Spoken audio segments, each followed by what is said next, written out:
critic of the monarchists, but this is the level of treachery we're talking about. Cheating on your wife. A man who cheats on his wife is a monster. He's not a man. He's an animal.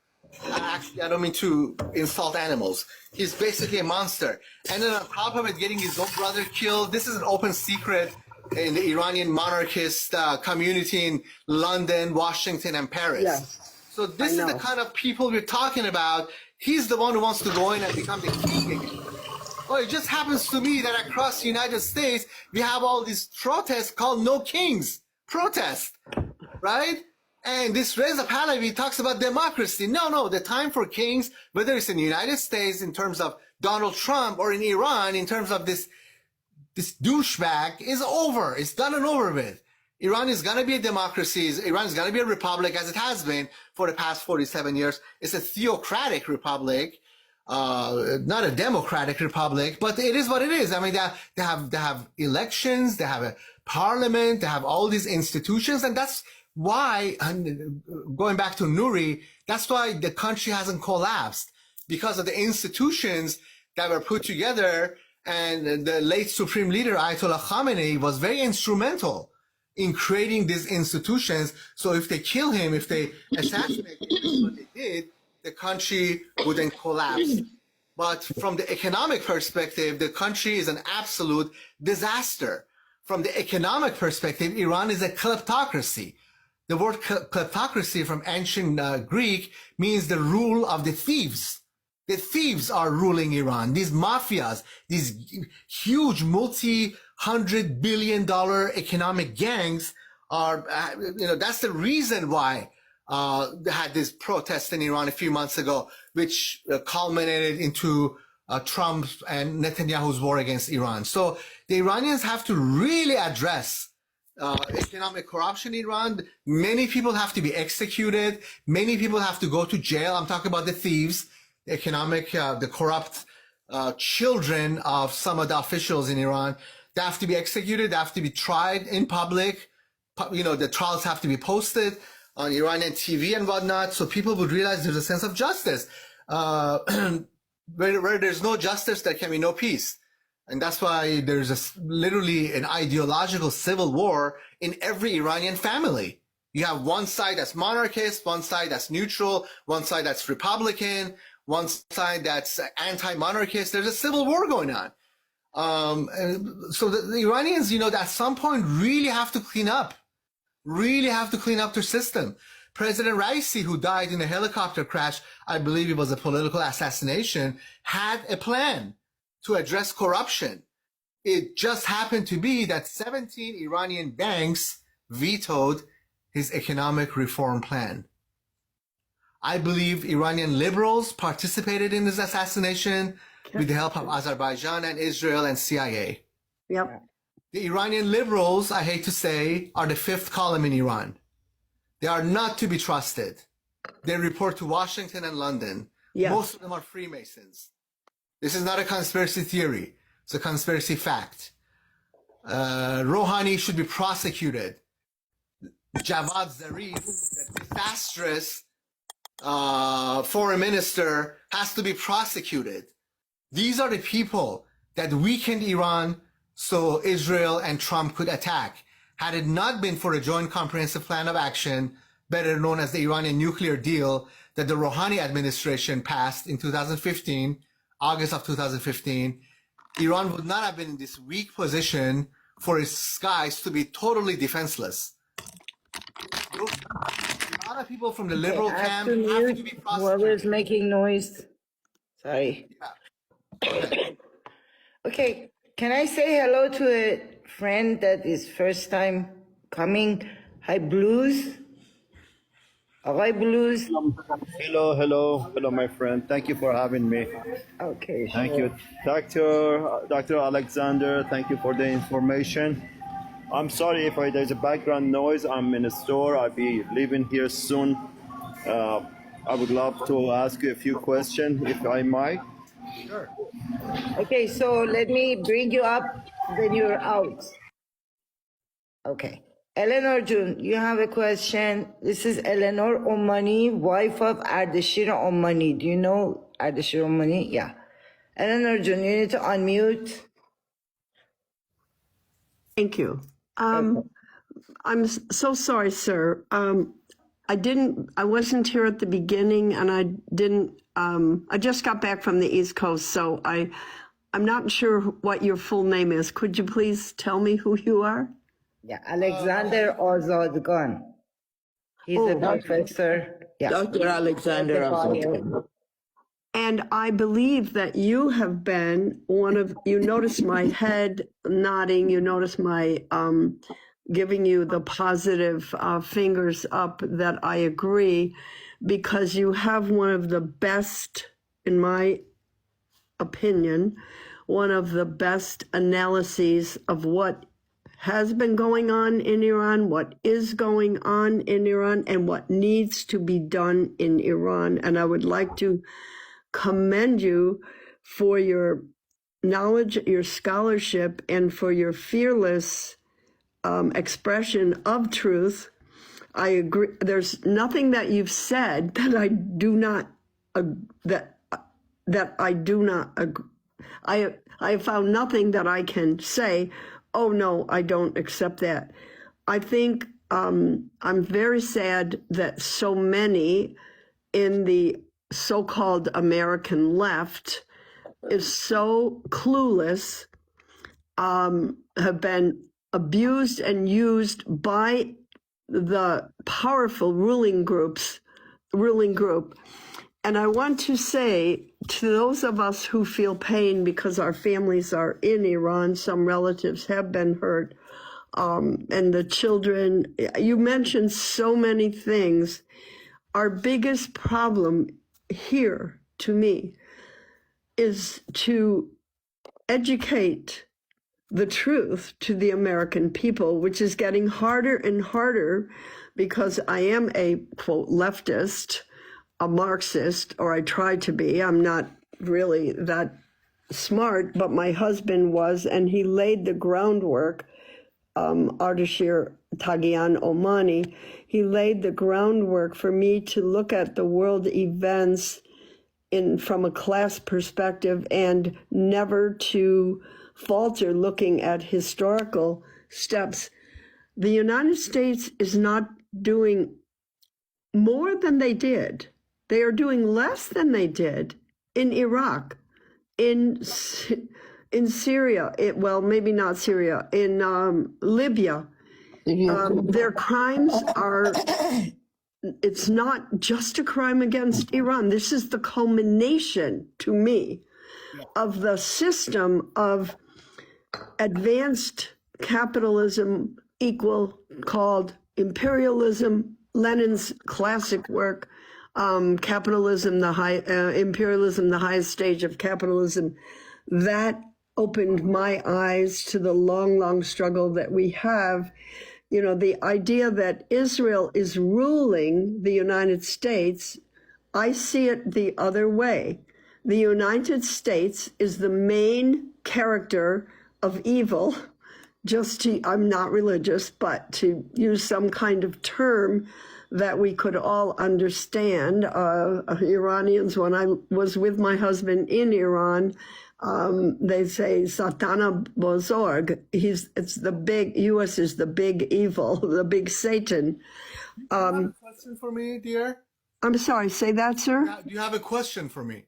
Yeah, the question I have was trying to actually lead up to is, in addition to sharing, let's say, your insightful media and other progressives in the movement, what do you see we have to do actively in the American left movement?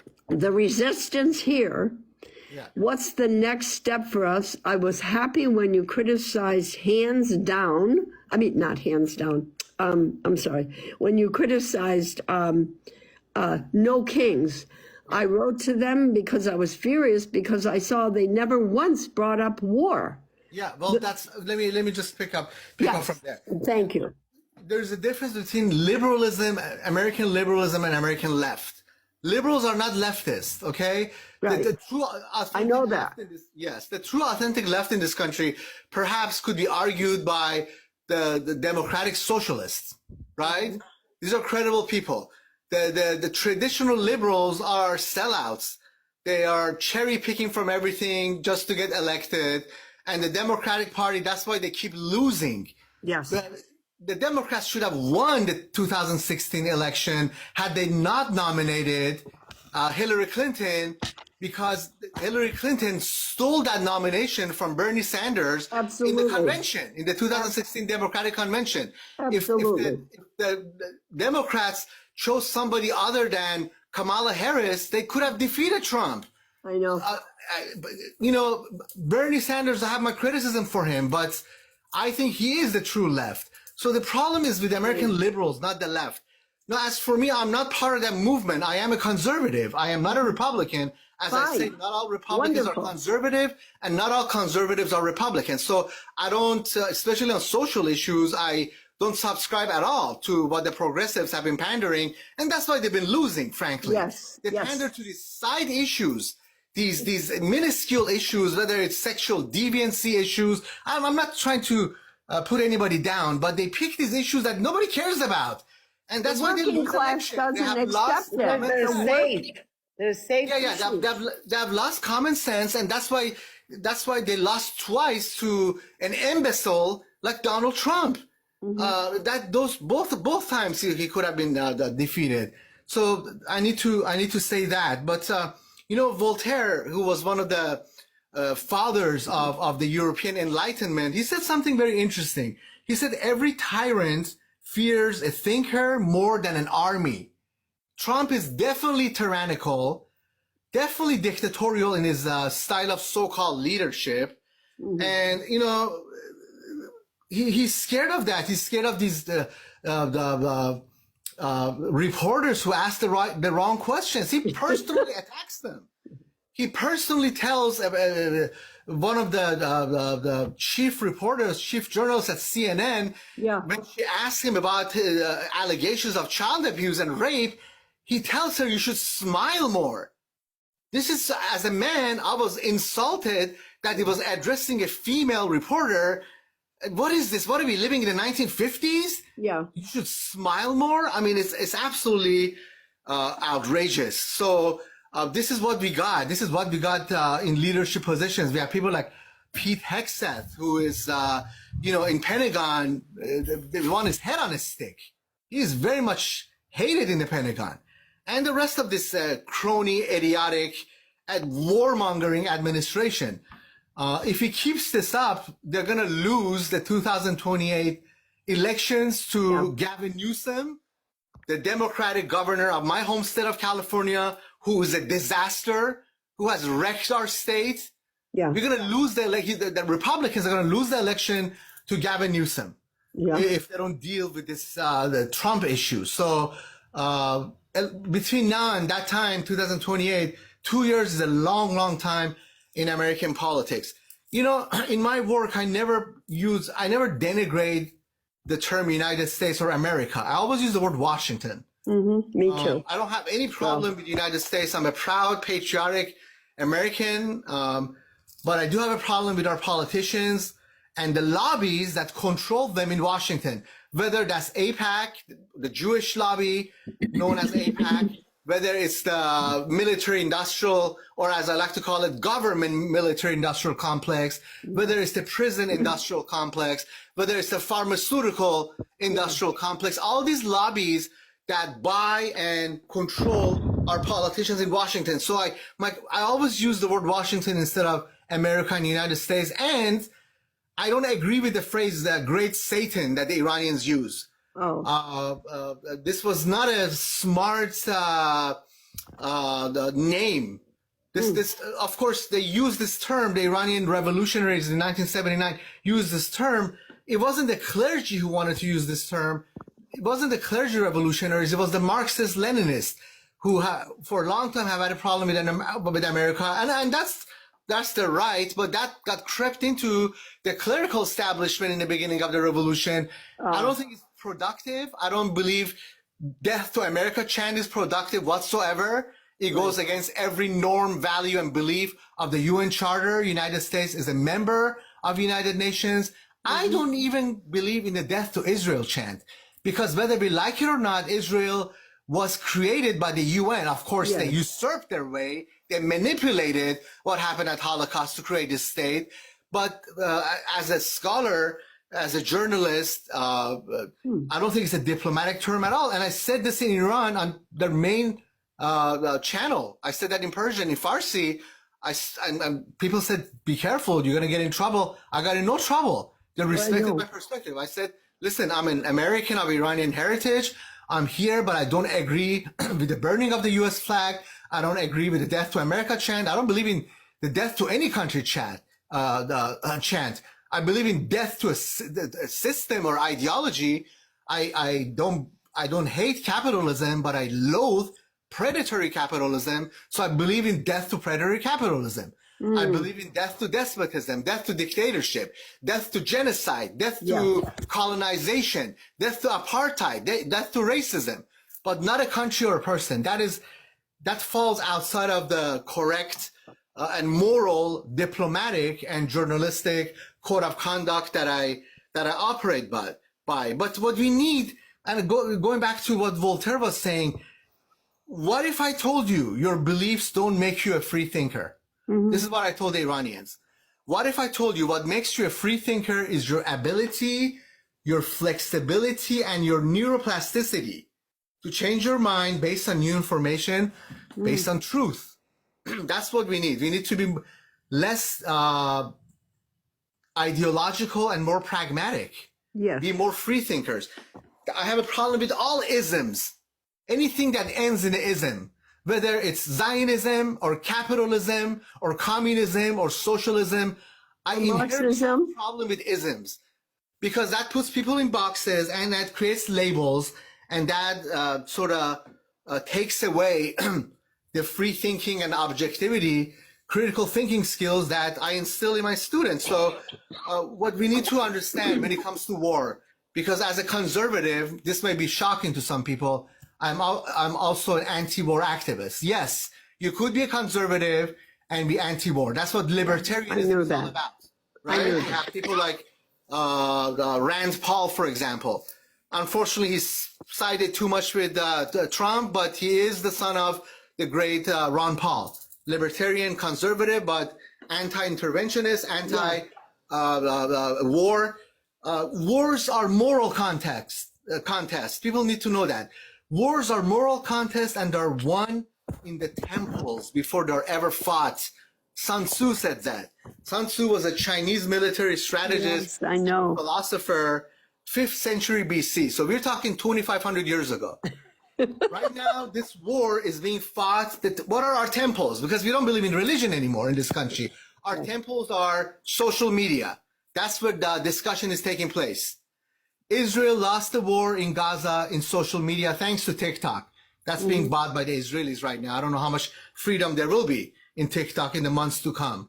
But our temples, our places of discussion and dialogue are social media. I always tell my students, be truthful.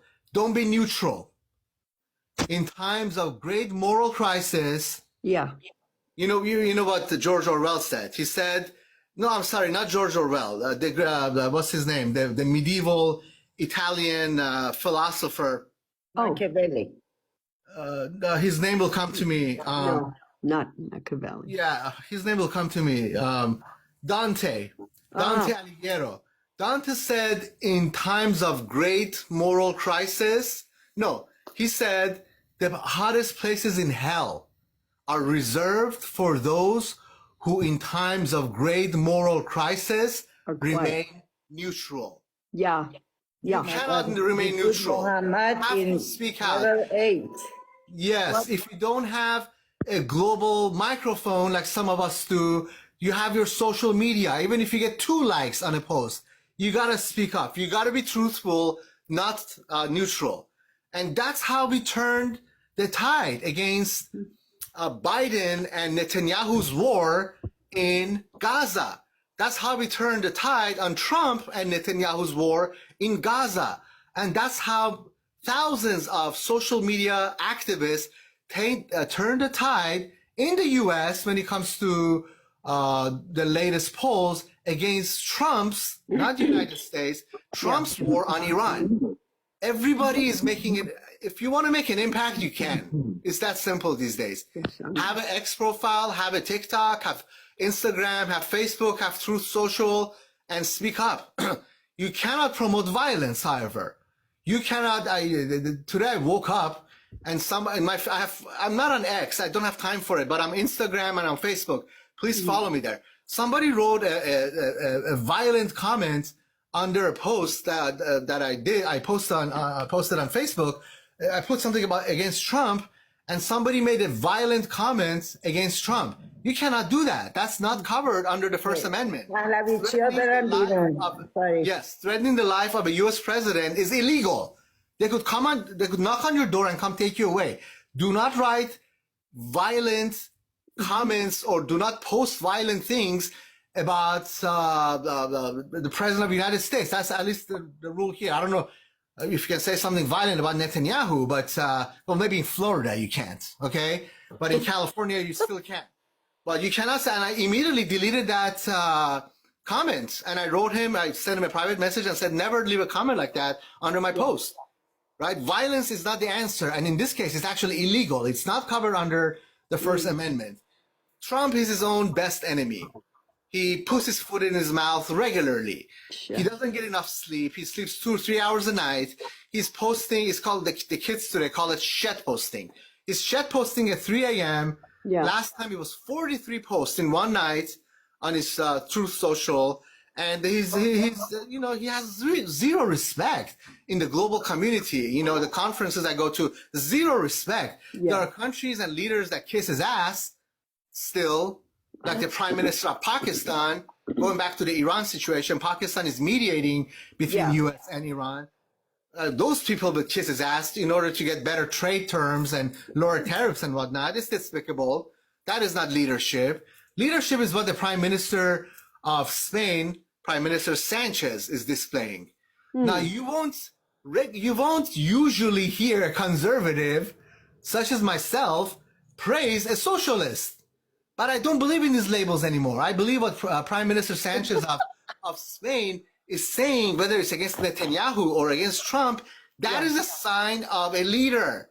Yeah. And he's young and vibrant. I don't agree with other perspectives on social issues. I don't agree with Prime Minister Sanchez at all. But in this issue, which is on the forefront of everyone's consciousness, that Trump and the media in this country calls it the Iran war. It is not Iran war.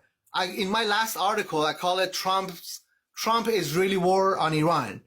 It's not a conflict. It's not an aggression. It's a full-blown war of attrition. But the correct term is Trump's Israeli war on Iran. CNN and the rest of them just call it the Iran war. That is an NLP tactic, a neuro-linguistic programming tactic, to associate the word war with Iran. So in the mind of the viewers, they would think, oh, it's Iran is causing the war. Yeah. They did the same thing with Vietnam. They're calling it Vietnam War. No, that was Washington's war in Vietnam. They called it the Iraq War. No, that was George Bush Jr.'s war in Iraq. It's very, very important as journalists, as academics, as scholars, as podcasters to use the right phrases, because these phrases will create pathways in your brain between the neurons, and that's how association is developed. So you associate words and countries, and you're being brainwashed by the media here, the mainstream media. Can I get another question? The right term, yes. The gentleman, the Iranian gentleman, I believe, I forgot his name. Lucian, اگه آماده‌ای, come up and ask your question. Okay. Merci. Dr. Azadgan, I have a couple of things to cover. One, you believe in Republican Democrats. I don't have any hope for either party. I think both are corrupt. And I don't have any hope in those parties, by the way. What? I'm sorry? I don't have any hope in the two-party system. It's not even good. A two-party That's system. It's a uniparty because the system. cancer. Yeah, because the cancer of the money from APAC, CPAC, any PAC, I don't care. Even big corporation, even they're not PAC. First, you know, those PACs, they are illegal. None of them, they've been registered. Second, you know, the money they are bringing to the election is corrupting our election. That's why I don't have any hope for, I'm not belong to any party, and I don't wait for any of those parties. And I keep telling everybody, if you want to vote, vote for anybody, do not receive any money. If any big amount of money received, so there is no such a free lunch, we know that. So they expect something from that candidate. So that's number one. Number two, as far as, you know, go ahead. Do you hear me well? He called. I hear you well, but I want to hear questions. I don't want to hear comments. There's a lot there's a lot of background noise. No, I can't hear you As well. far as, Question? okay. As far as to promote the third party, what do you suggest? What we have to do to bring a third party? Because as for these two parties, they are dinosaurs. They are pretty much they are destroying this country. I don't care, you know, red, blue, or whatever. What do you suggest for the third party? Well, there are third parties. I mean, if you actually look at the ballot, there are many parties. There are many American political parties, but they don't get exposure. They don't get even invited on debates. Why? Because the presidential debates every 4 years is organized by this organization called the Commission on Presidential Debates. Yeah. Which is made up of Democrats and Republicans only. They have a agreement amongst themselves not to bring in any other parties. The last time we had a third political party that participated in the presidential debates was back in 1992 when Bush Sr., when Clinton was challenging Bush Sr. for a second term, and we had this guy named Ross Perot from a company called Electronic Data System, EDS. And he financed his way, was a billionaire actually. He financed his way in order to participate in those debates. So what does that tell you? If you're not a billionaire, you won't be able to participate in debates. And debates are what people watch, even though there's only 2 or 3 of them. We should have 10 debates between political parties. So the system is corrupt. The political arrangement system is corrupt. But we do have, I mean, as a conservative, I don't believe in a lot of the platforms of the Democrats, the Socialist Democrats of America, right? I'm sorry, Democrats, the DSA party, that they caucus with the Democrats in Congress, just like libertarians and independents, independent people like Bernie Sanders, for example, caucus with the Democrats. And people like libertarians like Rand Paul caucus with the Republicans in the Senate. So both political parties collaborate in terms of suppressing a third or a fourth party. That's what we don't have a parliamentary system. If we did have a parliamentary system and had a prime minister instead of a president, obviously we don't. The founding fathers make sure we don't have that. Then we would be like Europe. In Europe, there are many different parties in European parliaments, whether it's in Sweden or UK or any other countries, because most European democracies are parliamentarian democracies. But going back to your comment about CPACs, actually, APAC is not an illegal organization. They just happened to manipulate the law back in 1963. Because what happened in 63? In 1963, President Kennedy, may he rest in peace, wanted to make APAC a foreign agent organization. Yes. And they shot him. They shot him for that. Literally I gave a whole speech on that. We'll post it on my YouTube channel. They shot him for that. JFK was the last true American president. Yes. He didn't want Israel to become a nuclear power. He de-escalated the Cuban Missile Crisis. He had this utopian idea. He was highly idealistic.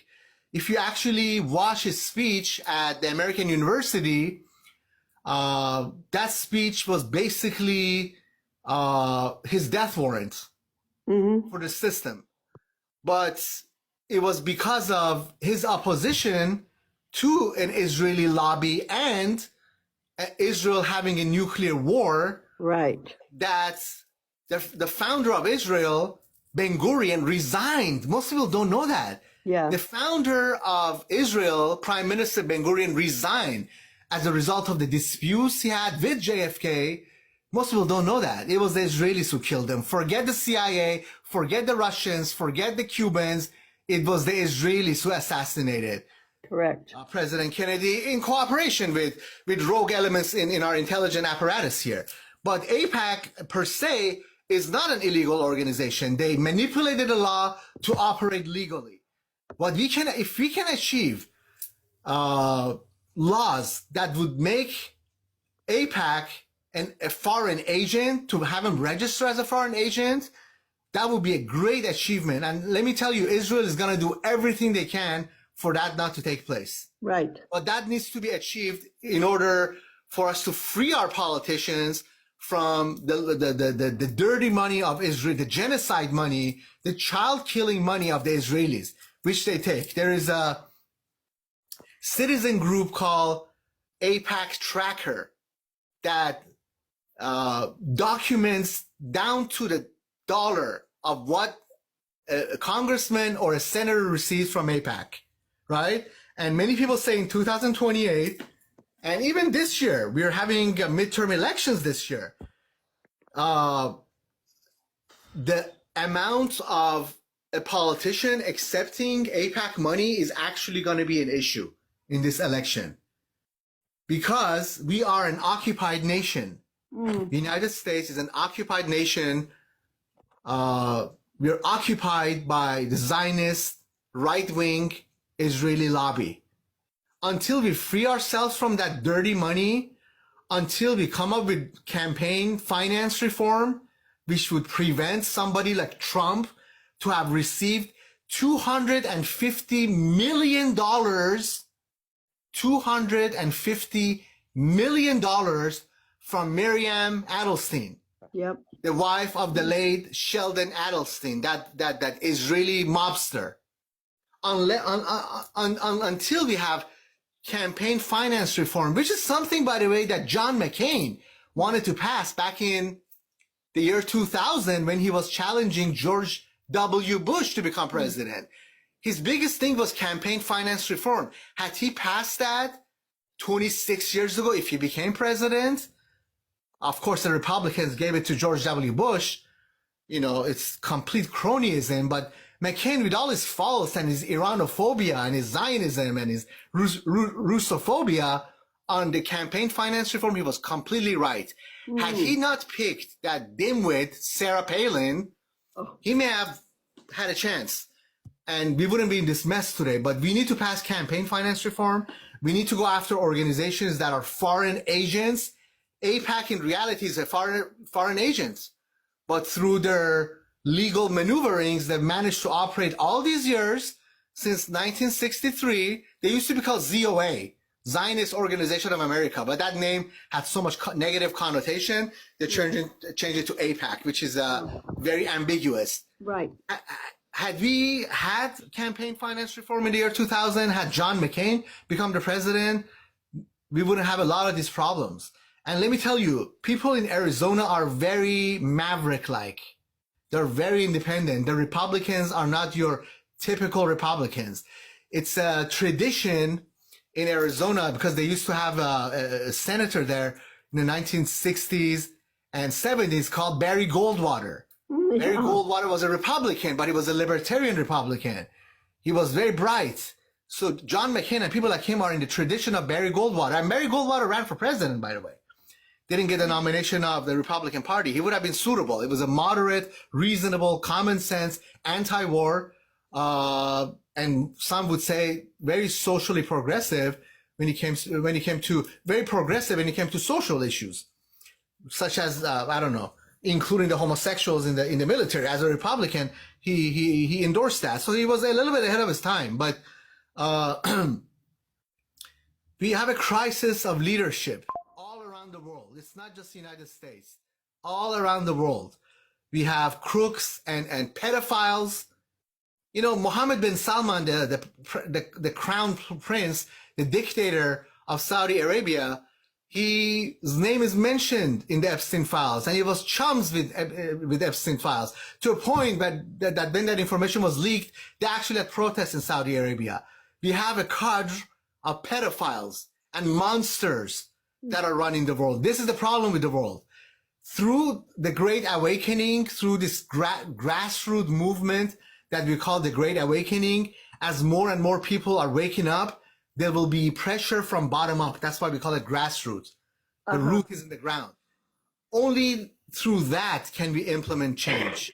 Okay?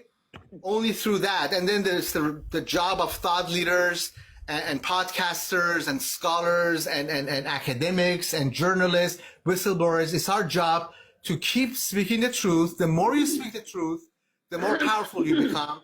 And of course, you will have more enemies, right? I had to give my little disclaimer before the beginning of this talk because I have powerful enemies. That is part of the equation. The more you speak the truth, the more enemies you'll have, but the more powerful you become, and the more you will live a purpose-driven life. And that's what everybody has to do.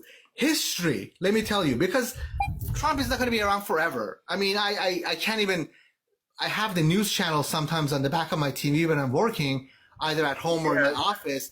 And I can't stand even looking at Trump's face, even though it's on mute. But history, let me guarantee to you, history will see that Trump manufactured chaos because he had nothing good to offer. No vision, no ideas, just tearing down what others have built and blame others for his shortcomings.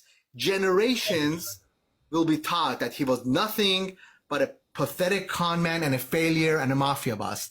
So we have to live in a post-Trump kind of world, and don't be so obsessed about him because he's already passé. We haven't had an American president who has such low ratings in 100 years. His popularity rating is around 30%.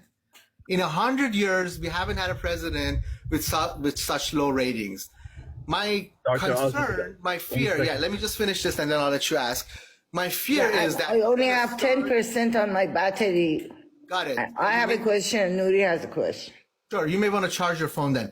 My biggest fear is that Trump is going to trigger World War III in order to suspend the election and suspend the Constitution and sort of pull an FDR. Frank Delano Roosevelt, Democratic president during the Great Depression and World War II, was in office for 4 terms. He died in office. Trump is a malignant narcissist with dictatorial tendencies. That's my fear. He's going to start World War III to suspend the elections. He has actually joked about that he's going to run for a 4th term. He believes he won the 2nd term against Biden. This is his 3rd term. He says, I'm going to run for a 4th term. And Trump, as idiotic and as imbecilic as he is, he needs to be taken seriously. He's a dangerous demagogue, and he may just do something like that, not just to become president, but also to save the U.S. dollar. The U.S. dollar is in trouble. Yeah. We're $40 trillion in debt. I'm soon to publish an article that I actually address that 40 trillion. What is the end game with the $40 trillion debt in that article? But they are going to switch to cryptocurrency, digital currency, start a world war, create debt from nations that they're supposed to protect. This is why I call it mafia diplomacy. So this is the sort of individual we're talking about. When there are these protests called the No Kings protest, it's not coincidental, they call it. The problem that there is with the No King is it's sponsored by George Soros. Yeah. George Soros is a creep. He's a neoliberal globalist. George Soros was a person who turned in fellow Jews to the Nazis during Holocaust. This guy's a monster, and he's sponsoring No Kings. So you got to be very alert out there. Be very, very alert about what's behind certain political trends and movements. Okay, my turn. Yes. One of your articles you called, what's this? Oh my God, brain freeze. آقای sheepdog of the Democratic Party. Help me. Sheepdog of the Democratic Party. Tell me which article. Maybe I will remember. Well, that just left such an impression. Was the guy that they stole the election from, Bernie Sanders. Oh my God. I volunteered for him twice. You called him the sheepdog because Oh, he gets all the strays, leads them back into the Democratic Party. And that's what exactly happened when we were volunteering for him. After the Occupy Wall Street, there were like 10 million disillusioned people who went to vote for him, and he had very high numbers. And last minute, he just backed out and said, go vote for the Democratic Party. Is that what you meant? I wrote a very critical article on Bernie Sanders, literally pointing out to one fact after another how he supported all the wars since George W. Bush. Yes. I even called him controlled opposition. Because if he was legitimate, he would not have backed down in 2016 in the Democratic Convention. yeah, I Mike didn't Moore, understand the that. documentarian, the filmmaker, actually documented that in one of his documentaries. That nomination was stolen from Bernie Sanders by Hillary Clinton. Why did he fold? Question. I always wondered. In that convention, and all the polls at that time in 2016 said that the only Democrat who could have defeated Trump in 2016 was none other than Bernie Sanders. That's when I realized his controlled opposition. He speaks very articulately on many issues, and I agree with him on some issues, not social issues, but on geopolitical issues. But if you are convinced you are meant to fulfill that historical destiny as a president, why would you back down to a crook like Hillary Clinton? Yeah, he talks the talk, doesn't walk the walk. Apparently, he votes for funding Israel every single time. And I get But he doesn't attend the AIPAC kiss-ass meetings. So on one hand, he doesn't attend AIPAC, and recently he told a 60 Minutes reporter on the CBS channel that he doesn't even believe in Zionism, but he believes in giving Israel money.